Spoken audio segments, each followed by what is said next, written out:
భారీ వర్షాలు దేశ రాజధాని ఢిల్లీని అతలాకుతలం చేస్తున్నాయి. రాత్రి నుంచి కురుస్తున్న వర్షాలకు ఢిల్లీలోని లోతట్టు ప్రాంతాలు జలమయమయ్యాయి. రహదారులపైకి భారీగా వర్షపు నీరు పోటెత్తింది. దీంతో రోడ్లన్నీ కూడా నదులను తలపిస్తున్నాయి. అటు యమునా నదిలో ప్రవాహం పెరిగింది. దీంతో యమునా నది పరివాహక ప్రాంతాల్లో అలర్ట్ ప్రకటించారు.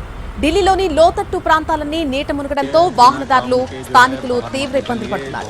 ఆర్కేపురం, శాస్త్రి భవన్, మోతీబాగ్, కిద్వాయి నగర్, భారత్ మండపం గేట్ నెంబర్ 7, మధురా రోడ్లు నీట మునిగిపోయాయి. పలు ప్రాంతాల్లో అండర్ పాస్లు కూడా నీట మునిగాయి. దీంతో ఆ రూట్స్ అన్నింటినీ కూడా మూసివేశారు ఢిల్లీ పోలీసులు.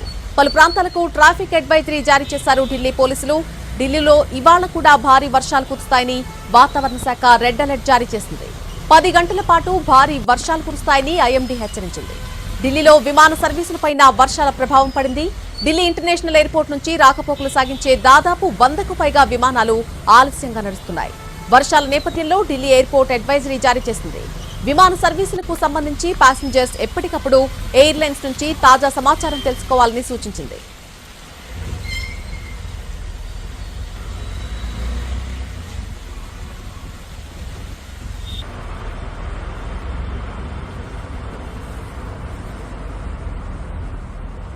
అర్ధరాత్రి నుంచి కురుస్తున్న వర్షానికి ఢిల్లీ మొత్తం తడిసి ముద్దయింది. రోడ్లపై వరద ఇంకా పారుతూనే ఉంది. ఎక్కడికక్కడ సహాయక చర్యలు కొనసాగుతున్నాయి. ఢిల్లీలో కుండపోతకు పూర్తిగా రోడ్లన్నీ కూడా నీట మునిగిపోయాయి.